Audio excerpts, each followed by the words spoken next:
Bonjour à toutes et à tous. Après un premier épisode consacré à l'histoire de Saint-Malo, puis une rencontre avec la production des spectacles Terra, aujourd'hui nous allons parler écriture. Comment construit-on un spectacle immersif? Comment choisir une histoire, des personnages, une direction artistique? Pour Terra Alessia, l'écriture et la mise en scène sont portées par Damien Fontaine et Natacha Gerritsen. Damien Fontaine est metteur en scène et compositeur. Depuis plusieurs années, il développe des spectacles immersifs, mêlant jeux, musique et mapping vidéo dans des lieux patrimoniaux partout en France, et même à l'étranger. À ses côtés, Natacha Gerritsen accompagne le travail d'écriture et la direction d'acteurs. Une voix que certains reconnaîtront peut-être, puisqu'elle a notamment travaillé dans le doublage et l'animation. Ensemble, ils imaginent aujourd'hui l'univers de Terra Alessia. Et dans cet épisode, ils nous ouvrent les portes de leur processus de création. Bienvenue dans ce 3e épisode de Terre à Terre.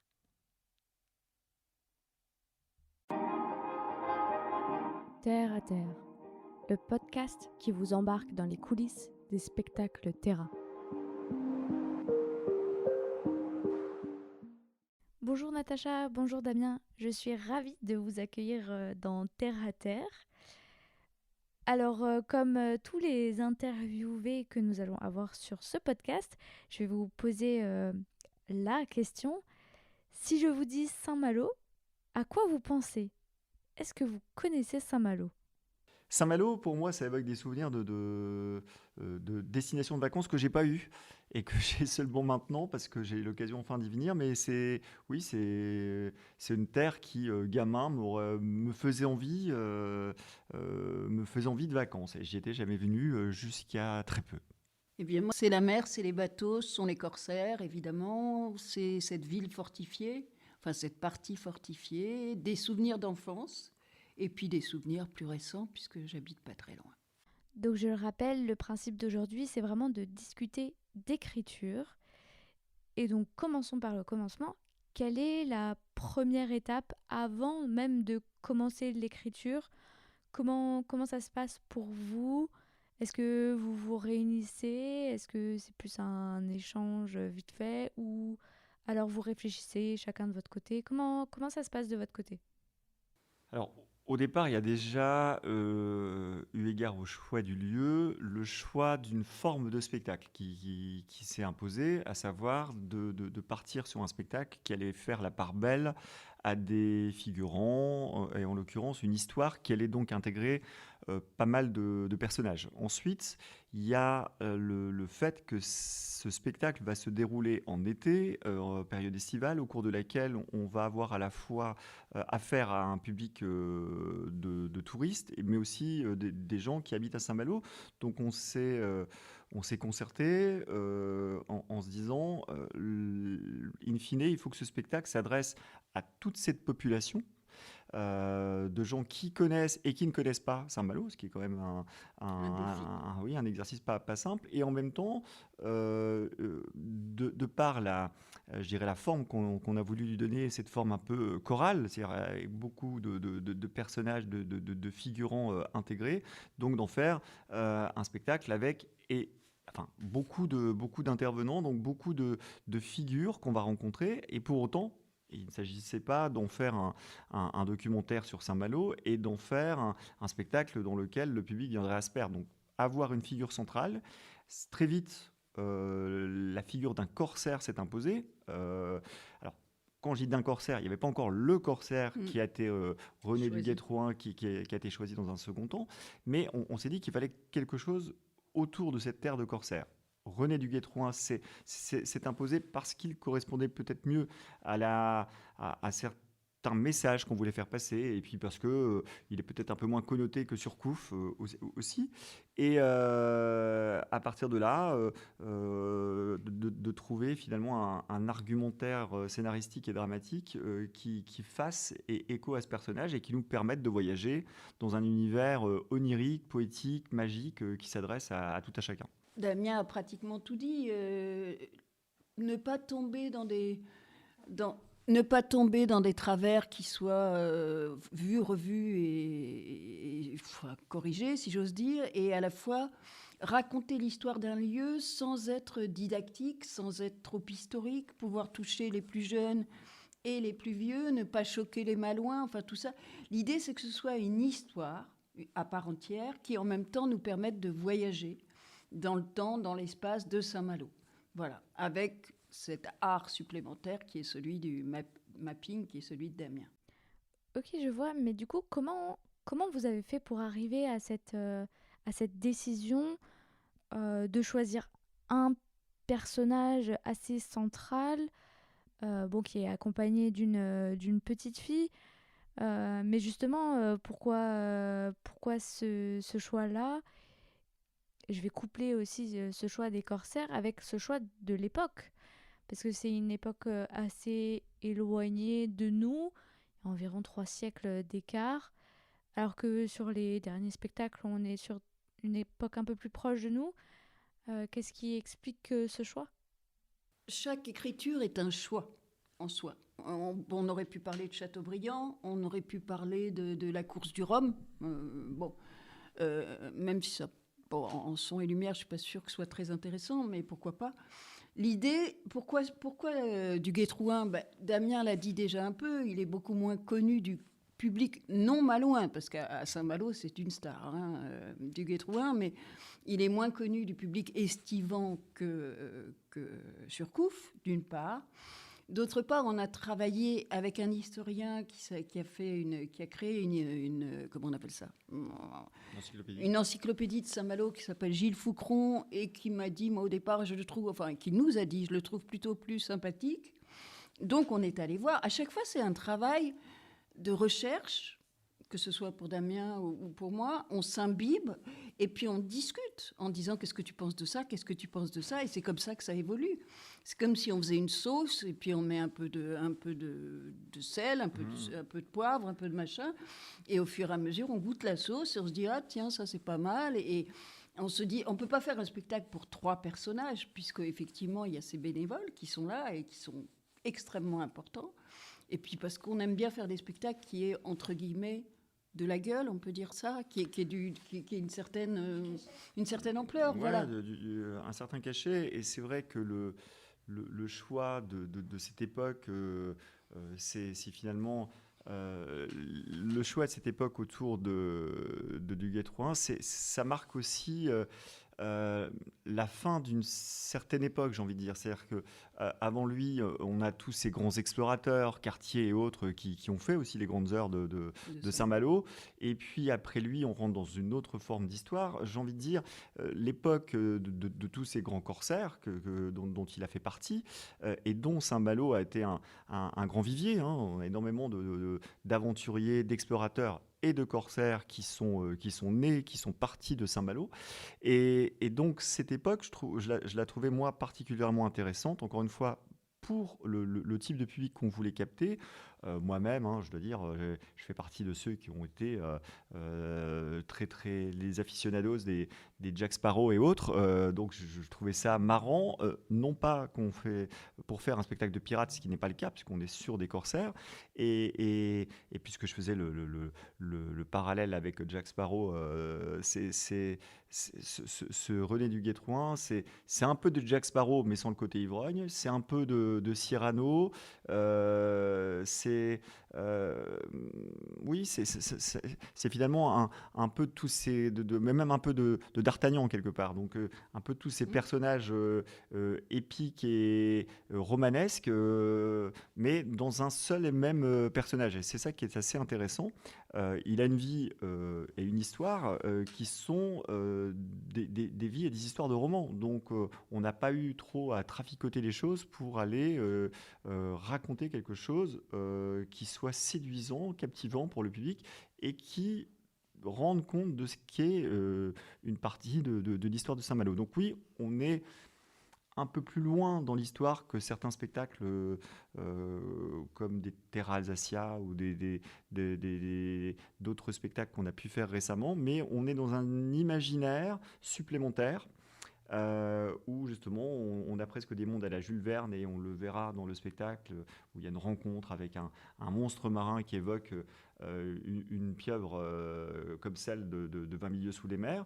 Mais on est dans cet imaginaire supplémentaire qui est rendu possible par ce personnage-là. Et pour autant, ce voyage vers des ailleurs, vers des imaginaires, n'est pas que cela.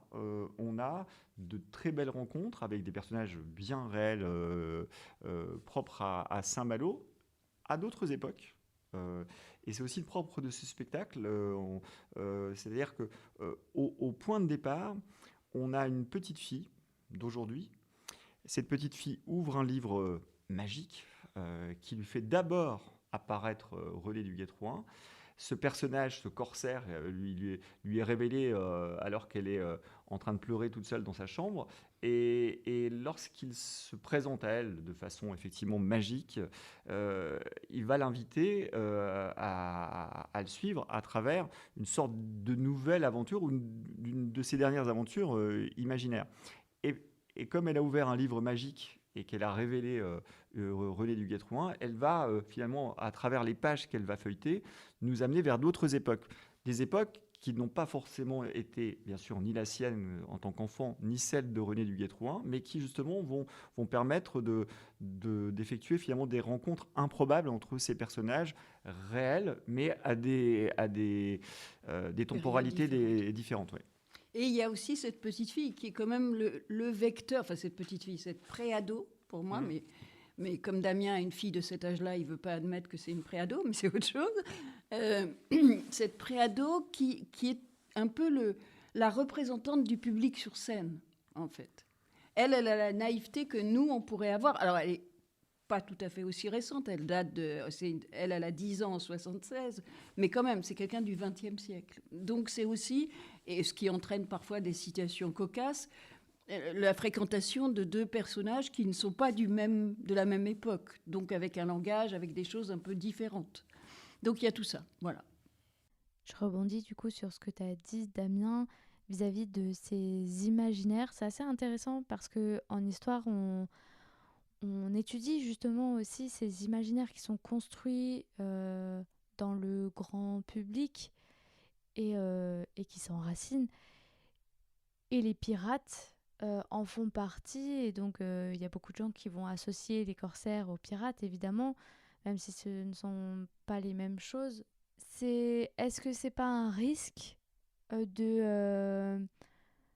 en se basant sur ces imaginaires, d'abandonner une certaine, une certaine historicité? Alors, l'historicité n'est pas abandonnée, puisque les épisodes qu'on traverse sont des épisodes qui sont historiquement avérés. Ça, c'était un point d'ancrage qui était important. Donc, lorsqu'on suit René du Guestroin à travers certaines expéditions, ou lorsqu'il nous ramène à travers certaines de ces expéditions, c'est parce qu'elles ont véritablement existé.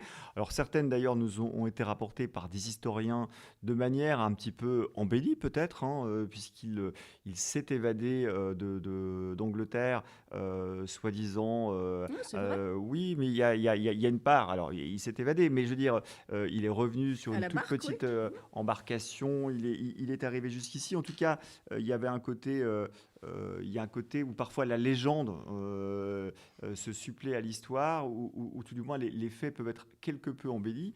Toujours est-il que ce qui nous intéresse ici, c'est que les points d'ancrage, je disais, historiques, on les reprend, je dirais, à notre actif, mais justement pour y faire évoluer et cette petite fille à travers le temps, et aussi, je le disais, ce corsaire qui parfois se retrouve, par exemple, à ce qui a été le grand incendie de Saint-Malo, la grande brûlerie de Saint-Malo, qui s'est produite avant même que ce corsaire soit né.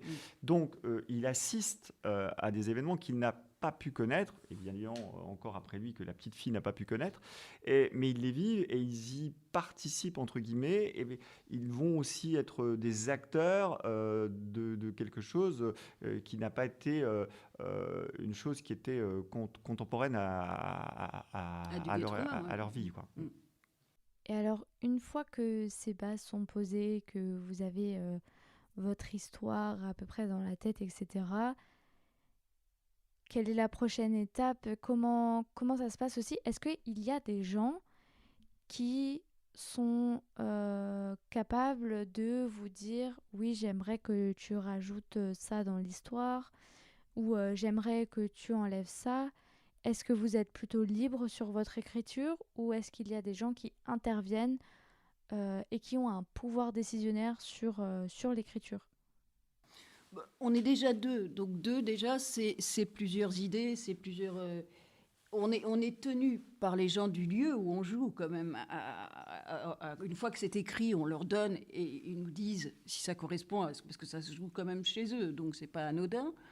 Mais en général, ils sont plutôt sympathiques. Enfin, moi, je sais que moi, je fais lire à Damien et Damien, enfin, c'est plutôt comme ça que ça se passe. Mais bon, peut-être tu as d'autres choses à dire. Non, c'est simplement que voilà, c'est une écriture ici à quatre mains. On a, on le disait, des personnes qui sont à la fois bien sûr l'affectataire des lieux en la personne du curé, qui bien évidemment euh, euh, le père Hervé, lui, est attaché à quelques prérogatives liées à son lieu, et c'est tout à fait normal. Mais en aucun cas, on a des gens qui nous dictent ce qu'on doit faire. Peut-être, je dirais, au mieux, nous disent-elles, bah, on aimerait que vous fassiez allusion à tel ou tel personnage, si cela est possible, mais on n'a pas, ce ne sont pas eux qui nous ont dit, il faut impérativement que vous partiez dans telle ou telle direction. C'est à partir de ce que nous-mêmes on a présenté que eux se sont rattachés à ça en disant, ah bah, puisque vous partez dans cette direction, est-ce qu'il ne serait pas possible d'avoir tel ou tel élément ou d'insister sur telle ou telle chose? C'est valable autant finalement pour la paroisse, mais aussi quelque part pour d'autres partenaires. Je pense à la mairie de Saint-Malo qui a aussi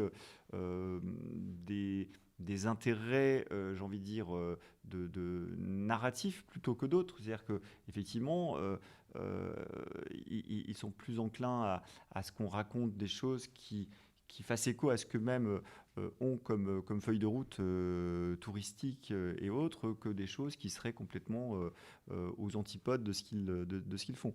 Mais on n'est pas, nous, du tout, je dirais, afféodés ni à la paroisse, ni à une municipalité. On est vraiment, nous, dans un champ d'écriture qui est le nôtre, et on essaye finalement de porter une histoire qui nous semble à propos par rapport au lieu, par rapport au public qu'on veut toucher, puis par rapport à ce qu'on aime faire. Et puis, en aucun cas, il y a de censeur, quoi. Ça, c'est important. On n'a jamais eu de censeur. Des gens qui font non, ça, vous en parlez pas. Voilà. Donc, non. D'ailleurs, perso, j'aime pas trop ça. Donc, voilà. Alors, je vais me permettre une question un peu risquée peut-être. Est-ce que on peut parler d'un spectacle laïque ou pas? Oui, je crois qu'on peut surtout parler d'un spectacle laïque. Évidemment, étant entendu qu'on joue cela dans une église, on ne joue pas tout à fait un spectacle qui pourrait se jouer dans un cabaret, par exemple, et encore. Simplement, il y a peut-être certaines scènes, on parlait de censure tout à l'heure, que nous-mêmes, on s'auto-censure, et encore, on a fait bon nombre de spectacles, sans aller jusqu'à faire des messes noires, mais où on a été assez loin dans certaines choses, non pas par souci de provocation ou autre, parce que dans l'histoire, il y avait matière à raconter cela à ce moment-là. Il se trouve qu'on est dans une église et qu'on l'a raconté et qu'il fallait qu'on le fasse de cette manière. Je me souviens d'un spectacle qu'on avait joué du côté de Lyon, enfin à côté de Lyon, où il était question, entre autres, d'une sorte de rituel qui est historiquement avéré, hein, qui se pratiquait juste à côté de cette église dans laquelle on jouait le spectacle. Donc on a raconté cette histoire à l'intérieur de l'église, rituel au cours duquel des femmes qui ne parvenaient pas à procréer se retrouvaient dans les bois pour des séances qui étaient très ésotériques. Et tout ça, on l'a raconté dans une église. Donc voilà, À Paris aussi, d'ailleurs. ça fait à Paris aussi. C'est finalement, lorsque le spectacle le nécessite, on a forcément des moments qui vont s'y prêter davantage que d'autres. Et ça dépend encore une fois des époques. Le 16e siècle, le 17e sont des siècles très, je dirais, très friands de spiritisme, de choses comme ça, de choses très Et de religion aussi, de d'ailleurs. sorcellerie et de religion. Enfin, tout ça s'entremêle. Mm. Et du coup, forcément, quand on évoque tout cela, il faut l'évoquer avec le regard des gens de l'époque, si on veut vraiment donner corps à ce qu'on est en train de raconter. Ça doit faire partie des grosses contraintes que vous devez avoir sur le point de l'écriture. Quelles sont les autres contraintes que vous pouvez rencontrer? Je ne sais pas, une question peut-être de timing, notamment vis-à-vis de l'enregistrement des voix, entre autres choses. Là, je vais le laisser répondre parce que ça le concerne particulièrement. Non, question de timing, évidemment. Il y a plusieurs choses dans le mot timing. Il y a le timing, il faut être dans un certain temps pour rendre cette écriture par rapport à tout ce qui suit derrière, parce que voilà, l'écriture oriente ensuite, bien sûr, les jeux des figurants, des acteurs, enfin toutes les personnes qu'on va mobiliser. L'écriture oriente la création des images qui vont venir derrière, la mise en scène qui est faite, qui en découle, etc. Donc, à partir du moment où les répétitions commencent, c'est-à-dire là, en l'occurrence, dans le 30 mai, il faut que l'écriture soit la plus verrouillée possible. On se laisse quelques portes encore ouvertes par rapport aussi au côté, je dirais, non figé des gens qui y participent, puisqu'on a des figurants, mais on peut avoir une palanquée de femmes et pas assez d'hommes, et du coup devoir réorienter certaines choses, même si on ne va pas pouvoir tout reconfigurer. Ça, c'est une première chose. C'est le timing, je dirais, par rapport à notre temps d'écriture. Et puis aussi le timing qui est celui de la durée du spectacle. Donc on écrit, et souvent on se rend compte qu'il va falloir rétrécir, car le spectacle c'est 1h15 en l'occurrence ici, et il faut tenir dans ce format-là, donc ça oblige à ne pas vouloir précipiter trop les choses. Donc si on raconte, peut-être qu'il y a des scènes qui, à laquelle on enregistre ce podcast, vont disparaître à un moment donné parce que elles tiendront plus dans ce timing en question, quoi. Voilà. D'autant plus, on a un timing d'autant plus précis là qu'on a des enfants. On espère avoir des enfants dans le public, et les enfants, on les fait pas tenir 1h30. Ok, je vois. Si je dis pas de bêtises, c'est la première fois que vous êtes en co-mise en scène. Enfin, vous avez déjà collaboré ensemble, évidemment, sur d'autres spectacles. Mais là, c'est la première fois officiellement que vous collaborez. Qu'est-ce que vous préférez dans cette collaboration? Et puis aussi, qu'est-ce que vous préférez dans les spectacles Terra et peut-être aussi particulièrement sur le spectacle Terra Alessia? Qu'est-ce que vous préférez faire au sein, au sein des spectacles Terra? Je veux dire, quel est le message que vous préférez transmettre? Enfin voilà, de quoi donner un petit mot de la fin. Je vous en prie. Tu peux commencer, hein. Ok, ben je vais commencer. Ce que je préfère sur les terras, déjà, c'est l'humanité, c'est la fraternité qui peut en sortir, c'est tout ce qui se dit, tout ce qui, dans les autres terras, enfin dans certains autres terras qui étaient plutôt des terras relatifs aux périodes de la guerre, des deux guerres mondiales, c'est un message de paix avant tout. Ce que j'aime dans les spectacles de Damien, qui est le chef d'orchestre, quand on parle de mise en scène, on parle des comédiens et tout ça. Damien reste le réalisateur et il s'occupe de tout, du mapping, du machin. Mais pour ce qui est de ce que j'aime dans les spectacles de Damien, c'est ce mélange d'humain, d'histoire, d'imaginaire. Et ça donne, encore une fois, je reviens à mon image de la sauce, je sais pas, je dois avoir faim, mais qui donne du sens à ce spectacle. Et c'est à la fois à travers les images et à travers les humains sur scène et à travers les humains enregistrés aussi et tout ça. Voilà. Et ce que je préfère faire, moi j'aime tout faire. Ce qui est bien, c'est justement d'accompagner les comédiens ici, enfin les bénévoles ici, c'est d'accompagner les comédiens sur l'enregistrement, puisque les spectacles sont préenregistrés au niveau des voix. C'est coécrire. Moi, ce que j'aime, je trouve qu'avec Damien, on est assez complémentaires. Donc, je trouve ça intéressant d'avoir quand il dit non, là, écoute, là, je pense qu'on se plante ou des choses comme ça, je trouve ça vachement intéressant de travailler avec lui parce qu'il y a une complémentarité. Et puis c'est toujours intéressant d'avoir... Et pour le coup, c'est pas un censeur du tout.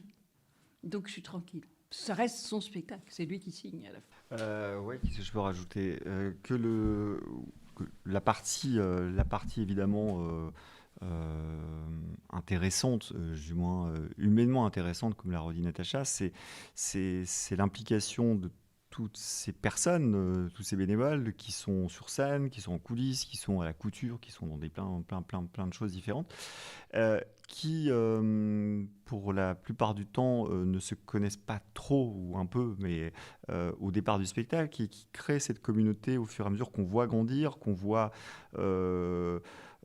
c'est une sorte de microcosme social, je trouve, résumé en quelques semaines. C'est-à-dire que, bien sûr, de temps en temps, les choses se passent un petit peu moins bien en coulisses pour certaines personnes, puis le lendemain, tout le monde s'est réconcilié. Enfin, je trouve qu'il y a des choses très, très, très belles. Toutes ces personnes qui ont conscience que le spectacle existe, bien sûr, à travers elles, et qui, justement, le portent du mieux qu'elles le peuvent, jusqu'au bout, avec nous. C'est pas nous d'un côté, elles de l'autre, on est tous ensemble pour faire en sorte que ça fonctionne. Et en cela, c'est vraiment quelque chose de très beau. C'est aussi des gens qui, finalement, à travers leur patrimoine,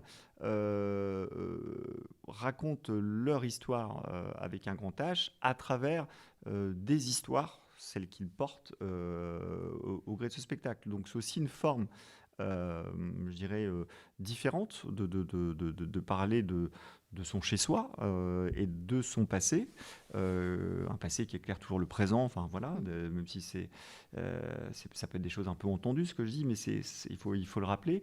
Et puis après, oui, ce que moi-même je préfère, c'est bien sûr toute la partie conception, commencer à imaginer, à donner finalement la feuille de route, l'excitation. C'est un peu comme ceux qui envoient qui ont envoyé, je suppose, du moins c'était leur excitation première, mais quand on décide d'envoyer des hommes sur la Lune, il y a toute cette partie incroyable, préalable, où on se lance le défi d'eux. Et finalement, nous aussi, on se lance à chaque fois le défi d'eux.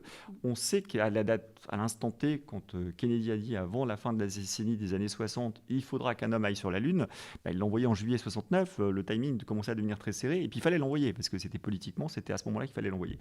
Et nous, on sait qu'à la date qu'on s'est donnée, le spectacle doit être prêt, et oui, on va devoir faire quelques concessions. On ne sera peut-être pas au 100% de ce qu'on aurait aimé faire, mais ça fait partie du challenge, quoi. On arrive à la fin de l'épisode. Un dernier mot, une dernière phrase ? Dernière phrase, j'ai envie de dire que René du Guestroin, c'était un aventurier, explorateur, on l'a dit, donc un homme qui a bataillé sur les mers, qui finalement a cherché des trésors incroyables dans toute sa vie d'aventurier, et on a envie que nous aussi, ce public, à nos côtés, vienne... alors, chercher le trésor de Sainte-Croix, qui n'est peut-être pas qu'un trésor matériel, qui est aussi un trésor spirituel et visuel. Et moi, je citerai Apollinaire et je dirais qu'il est grand temps, une fois de plus, de rallumer les étoiles. Eh bien, merci Natacha, merci Damien pour être venu sur Terre à Terre.